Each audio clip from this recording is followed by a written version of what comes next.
Falcons tight end Kyle Pitts had a fantastic performance on Monday Night Football, but it didn't result in much fantasy production. We'll explain why on this episode of the Locked On Dynasty Football Podcast.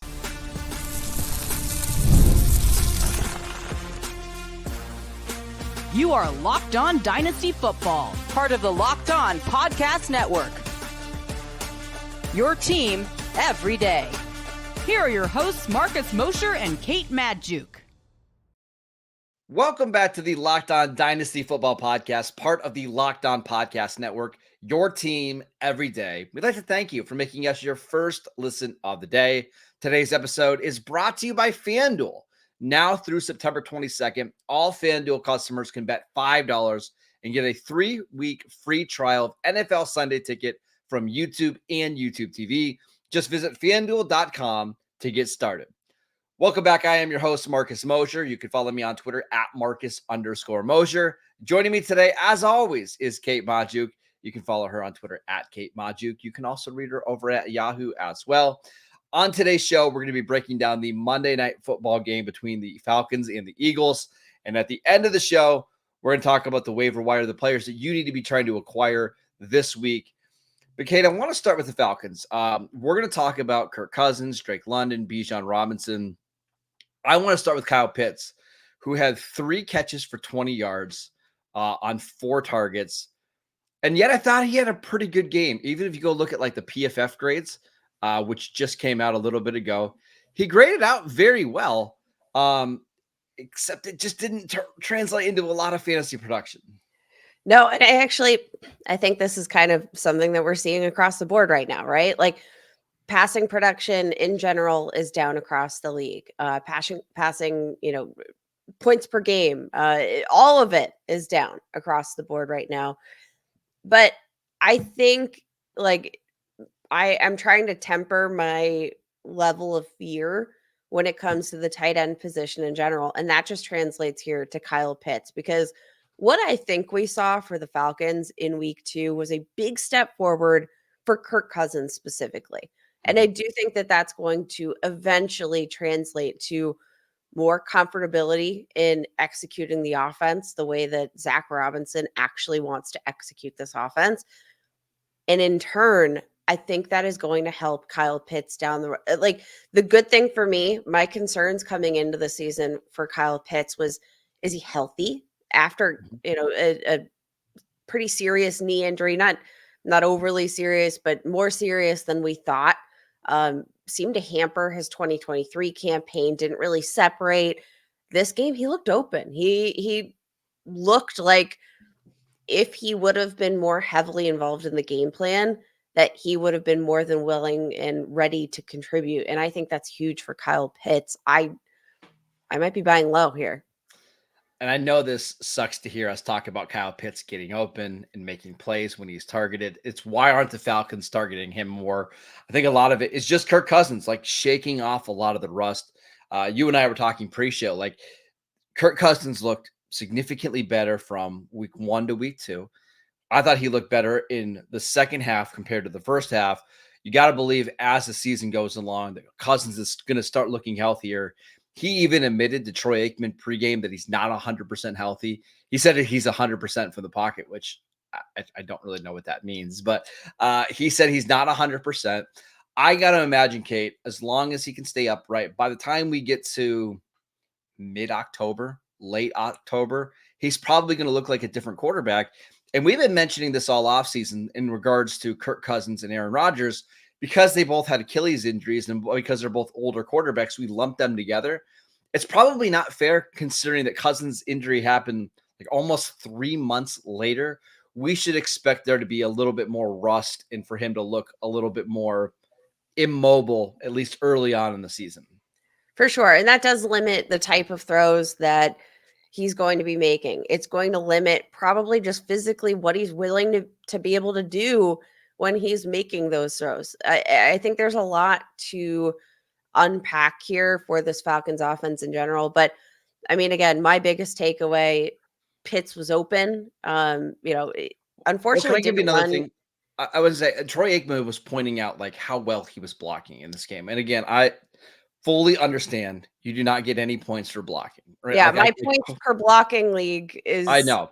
I was making jokes about it last night, but like this is what I'm saying. He had a really good game. Like he was blocking defensive ends for the Eagles out of the play, and that's just not something that Kyle Pitts has done in the past. That has no impact on your fantasy production, but he was really good on Monday. It just didn't translate into production. I've got to believe as Cousins gets healthier, you're going to see them throwing the ball down the field more to Kyle Pitts.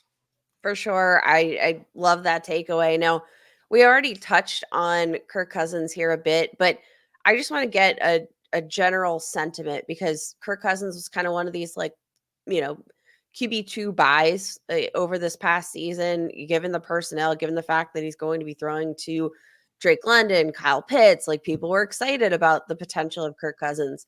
Now, I will give you a couple of just generally surprising stats.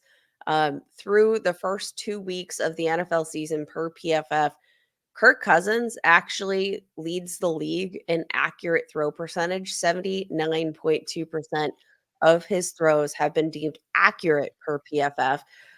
He's also got a league low 8.3% uncatchable inaccurate pass rate. So like those are all things that are encouraging to me. And I'm encouraged to see like the leap that he made from week 2 to week 1 or week 1 to week 2. He just looked so much more comfortable. Grade your comfort level of like Kirk Cousins in his ability to execute the offense long term here in 2024. Like a 5. I mean, I got to be honest. There were still points in that game where I thought his arm looked dead, and I think it got better as the game went on. But he was still struggling to drive the ball to the sidelines. What would your answer have been to that question last week? 1. And if you ask me Okay, in so the we made a first step half of that forward. Eagle game, it'd be like a 2. Okay, so we made a step forward, and that's kind of just what I want to see, right? Is like you're not going to feel great about watching Kirk Cousins because, yeah, he still doesn't look like Kirk Cousins, but does he look better than he did last week? Yes. Like, did Yeah. he look healthier? Yes. Did he look more comfortable? Yes. All of those things I think point to like maybe week 3, week 4. Like, we're going They to play really Kansas City next week, so maybe not Kansas City. maybe not Kansas City. Okay. But after that, their schedule, if you look at like the meat of the schedule for Atlanta, it's soft, right? And I think there's going to be some big games coming up for Kirk Cousins. So I thought what he did in the second half certainly helped. I do want to mention Drake London, Kate, because before the final play on offense for Atlanta, he had like 5 catches for 50 yards on 6 targets. I think London obviously is a very good player, and you saw that on the touchdown, right? But I think myself included, and a lot of other people thought that he would be the one that Kirk Cousins would just pepper with targets, like he did with Justin Jefferson in Minnesota. It seems like under Zach Robinson's offense, that's not going to be the case. It seems like 7, 8 targets per game is probably what's going to be his ceiling, right? And it seems to me like Cousins wants to throw the ball to 3, 4, 5 different receivers in this offense.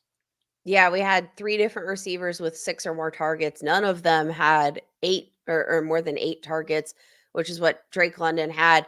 You look at just the overall construction here. They do have plenty of playmakers, right? Like we can kind of scoff at the depth there a little bit for Atlanta, but like again, kind of, plays a Darnell Mooney that speedster role, plays a different role than Drake London, plays a different role than Kyle Pitts. Like they've got some unique playmakers here. And I think what they're trying to do is just scheme to the best of each of these guys' ability. And I do think the sky might be a little bit higher for Drake London, down the road when this offense has a little bit more juice, when Kirk Cousins is a little bit more healthy. Because I think where you are going to see him shine, and in particular, that's where we saw this game-winning drive here, was in the end zone. And it like that ability of Drake London to use that size mismatch, that strength mismatch. I love Drake London. I think Yep. you're right. The volume's probably not there though. Just can't wait for the Michael Penix era when we're throwing the ball down the field. It's going to be a lot of fun. Okay. All right, let's talk about the Eagles side of this thing. Saquon Barkley looked awesome, but not a huge fantasy day from Barkley. We'll explain some of our concerns next. This episode is brought to you by LinkedIn. When you're hiring for your small business, you want to find quality professionals that are right for the role. That's why you have to check out LinkedIn Jobs. LinkedIn Jobs has the tools to help you find the right professionals for your team faster and for free. LinkedIn isn't just another job board. LinkedIn helps you hire professionals that you can't find anywhere else, even those who aren't actively searching for a new job, but might be open to the perfect role. In any given month, over 70% of LinkedIn users don't visit other leading job sites. So if you're not looking on LinkedIn, you're looking in the wrong place. Post your job for free at linkedin.com/LockedOnNFL. That is linkedin.com/LockedOnNFL to post your job for free. Terms and conditions apply. This episode is brought to you by Gametime. I absolutely love Gametime. It's what I use when I go get tickets for sporting events, for concerts, for comedy events. Gametime has a new feature called Gametime Picks that makes getting tickets for your favorite live events even easier and faster than ever before. Gametime Picks filters out the fluff to show you only incredible deals on great seats so you don't have to waste your time searching through thousands of tickets. Plus, you can see a panoramic view from your seat before you buy in the app. It's absolutely fantastic. Plus, they have the lowest price guarantee, or Gametime will credit you 110% of the difference. Take the guesswork out of buying tickets with Gametime. Download the Gametime app, create an account, and use promo code LOCKEDONNFL for $20 off your first purchase. Terms apply. Again, create an account, redeem promo code LOCKEDONNFL for $20 off.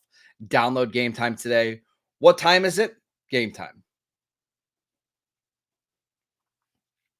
Welcome back to the Locked On Dynasty Football Podcast. Everydayers on Wednesday's show. Matt Williamson will be here to answer your Twitter questions, so make sure you tune in for that. But Kate, let's talk about Saquon Barkley, who looked amazing. I think in the first drive of the game, he had 40 rushing yards. He finished with 22 carries for 95 yards, averaging 4.3 yards a carry. 4 catches for 21 yards, including a drop that would have won the game for Philadelphia. What are your concerns about Barkley after kind of a ho-hum performance in week 2? I'm going to say, I don't think it was a ho-hum performance, but it was a ho-hum fantasy day. And yes. That's kind of the concern here, right? About this Eagles offense is that they have this plethora of weapons, and they've got a lot to work with here on offense. And again, kind of the big concern with Saquon Barkley, especially from just a redraft standpoint in general, I think the concern was like, what does Saquon Barkley's floor look like week to week versus his ceiling, with Jalen Hurts being such a big factor in the rushing game? And we saw Jalen Hurts kind of come back to life. He hasn't looked like an overly exciting rusher to this point, and then all of a sudden yesterday just comes out and looks like the Jalen Hurts of old. And then that translated to some limited limitations just in general for Saquon Barkley in terms of the fantasy production. Now, I want to say, like, in terms of the eye test, Saquon Barkley looks incredible. Like, I'm genuinely completely floored as to how good I feel like he looks, because one of my big concerns, especially from a dynasty standpoint, was the fact that this is a guy who's seen a lot of volume in his career. And I wasn't sure how that was going to, how's he going to look with all that volume on all those carries, all those miles. He looks incredible. And he's running well behind this Eagles offensive line. So, like, I think you're just going to have to take your lumps and, kind of enjoy the Saquon Barkley experience at this point. I mean, Philly's offensive line was mauling guys off the line of scrimmage. And I mean, you watch some of these runs and they've got offensive linemen like 8, 9, 10 yards down the field. So that part will look good. Barkley was making guys miss. It's just the touchdown production. Obviously, he had 3 in week 1, right? Like, fantastic. I'm more concerned that it's going to look a lot like this, where it's Jalen Hurts anytime they get inside the 5-yard line. And again, there was no A.J. Brown in this game, and we know A.J. Brown's going to gobble up a bunch of touchdowns as well. I just have some concerns about the touchdown production. But if they're giving him 26 touches a game, and should have been 27 without the drop pass, I think you can live with mediocre touchdown production week to week. Yeah, I think that's fair. It might be a volatile ride, but I keep going back to that week 1 performance, and I'm like, that's the ceiling for Saquon Barkley on any given week. It's just a matter of like, when is it going to actually come to that ceiling? But Yeah, I want to mention, I thought Bijan Robinson was almost the same exact thing on the other side. 14 carries for 97 yards. I think as good as Barkley looked, I think you can make an argument that Bijan looked even better, also added in 4 catches for 25 yards. Their days were very, very similar, but it's the same thing. Like, just hasn't been able to get into the end zone yet. I don't think you're freaking out, because I think if you're watching these games, you see how awesome Bijan looks, but the touchdown production still isn't there.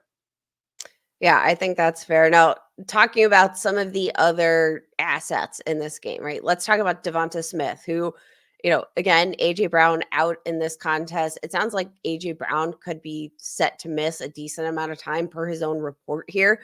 Devonta Smith, as this wide receiver 1, 10 targets. Like, he was the guy. But I will say, like, kind of the opposite of the Saquon Barkley experience for me in this outing, where he had the fantasy production, he had the touchdown, he also like could have had another, like it could have been a really monstrous day. But from a tape standpoint, I wasn't as impressed with Devonta Smith as like the box score would probably indicate. Yeah, and I agree with you. Like, I thought Smith looked fine in this game. Now, if you're playing in a PPR league, he scored you like 22 points or something like that. I just have some concerns. Like, once AJ Brown comes back, what's the role going to look like again? Because obviously this Philly team is committed to running the ball. They had 37 carries in this game. And I feel like, I don't want to say that's going to be the norm, but it does feel like they want to make sure that Barkley is getting his 20 touches, that Hurts is going to run the ball 7 or 8 times. Hurts actually ran the ball, I believe, 13 times in this game. So what's the target opportunity going to look like for Devonta Smith when Brown comes back? We'll see. Another guy that I wanted to mention, Jahan Dotson, who the Eagles gave up a 3rd-round pick for, I believe, in a pick swap. My guy is out there just cranking out the cardio. 1 catch for 6 yards in the first 2 games of the season. I mean, he was not noticeable at all. And in fact, Johnny Wilson, their 7th-round pick from Florida State, played kind of over him. Britton Covey had 6 catches in this game. This Jahan Dotson thing just isn't going to happen. No, I don't think it's going to happen. And I feel like Covey's kind of like the biggest indictment on that. If you're looking for one here, fine experiment. But again, when Britton Covey is kind of playing over you and outperforming you, They were things designing have gone plays for terribly Covey. awry.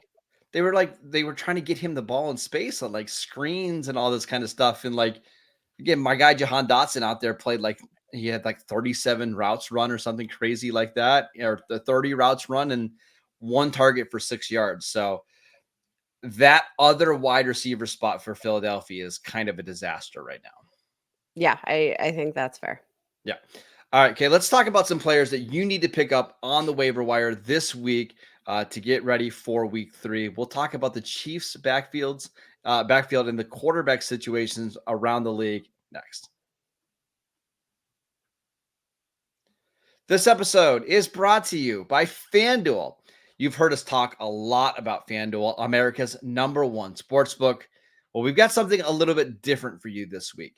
Now through September 22nd, all FanDuel customers can bet $5 and get a 3-week free trial of NFL Sunday Ticket from YouTube and YouTube TV. Then with a YouTube TV base plan, you're going to be able to watch every regular season Sunday afternoon out-of-market game. All you need is a Google account and a current form of payment, and you can cancel anytime. I love FanDuel. I love Sunday Ticket. I use both every single Sunday. We've got some really good games coming up this week in week 3. So go to FanDuel right now. All you have to do, FanDuel.com, to download America's #1 sportsbook. Welcome back to the Locked On Dynasty Football Podcast. We want to like to thank you for making us your first listen of the day. For your second listen, go listen to the new Locked On NFL show. We've got the madman Tyler Rowland kicking you off in the morning with some NFL espresso. And then in the afternoon, we've got Tony Wiggins, the barber, with some real NFL talk. You get the Locked On local experts chiming in.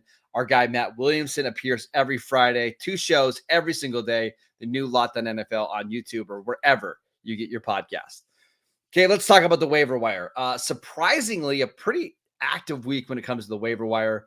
Who is your #1 target in dynasty leagues?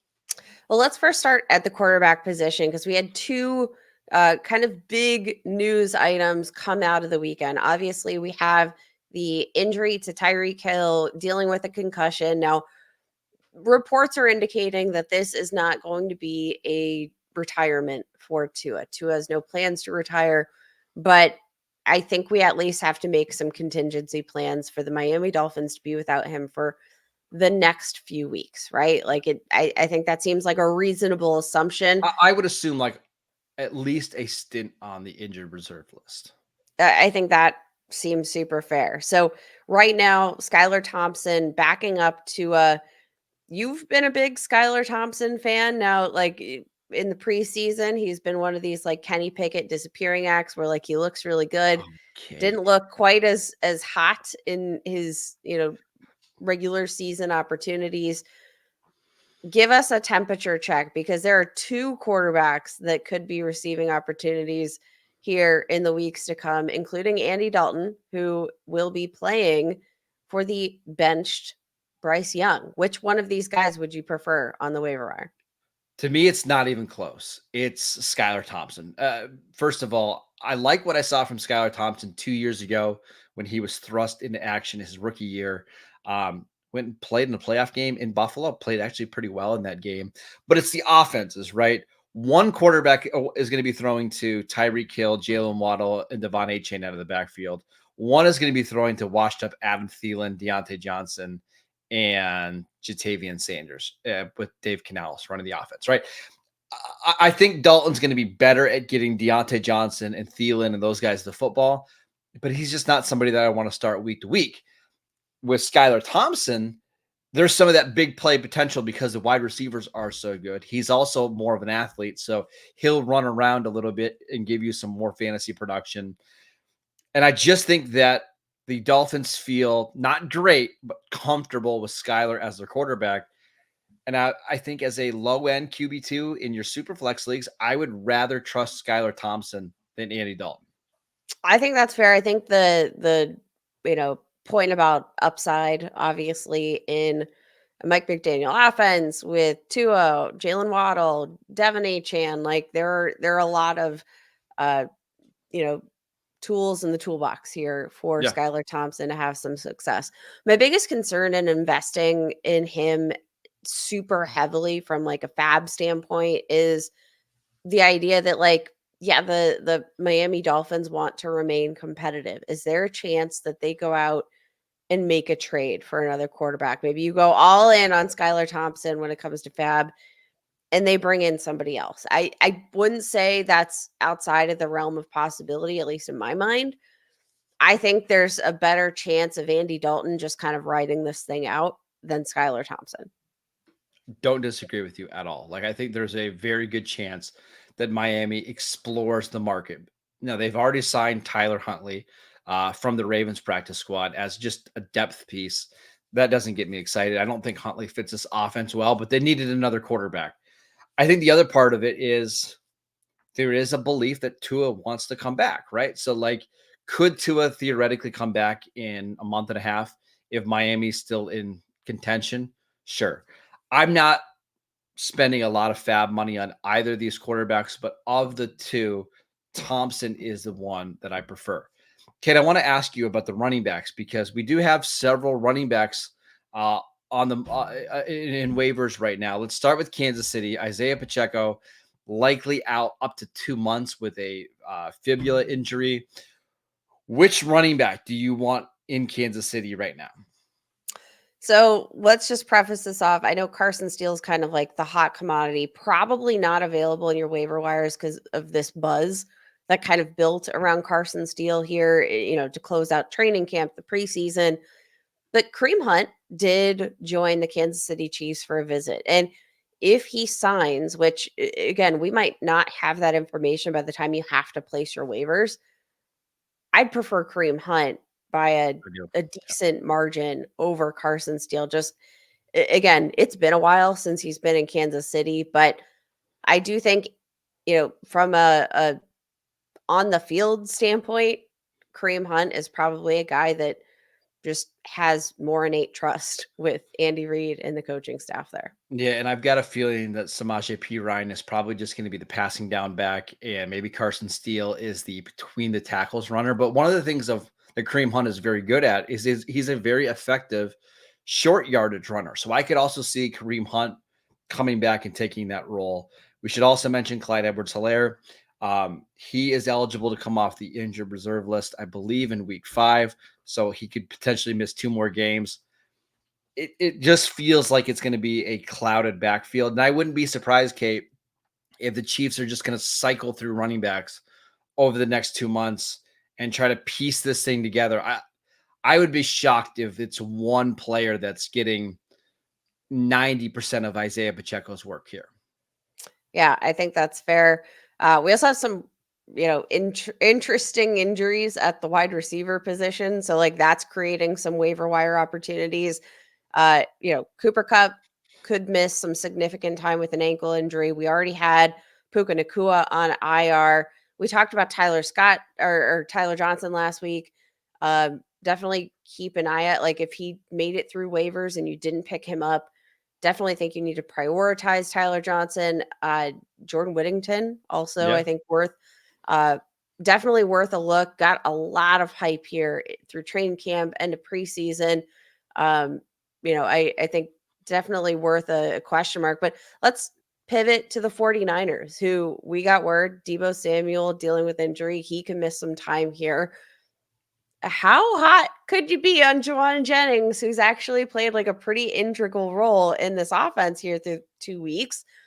And he's looked good. Like he's, usually more relegated to that like blocking wide receiver role, but we've seen him more involved in the receiving game out of necessity. Brandon Ayuk kind of not necessarily fully up to speed, I think, coming back from his absence. Juwan Jennings might be one of my favorite dynasty waiver wire ads this week across the board. Jennings is one of my favorite players in the league. I love how gritty he is. He'll do all the dirty work that the San Francisco 49ers need. I guess I just have my doubts that his role is going to change that much because they need him to come and block defensive ends. They need him to be the guy that makes key catches on third downs. If I had to guess, Kate, my guess is that we're just going to see an uptick in targets for Brandon Ayuk and George Kittle. Ayuk had 5 targets in week 2.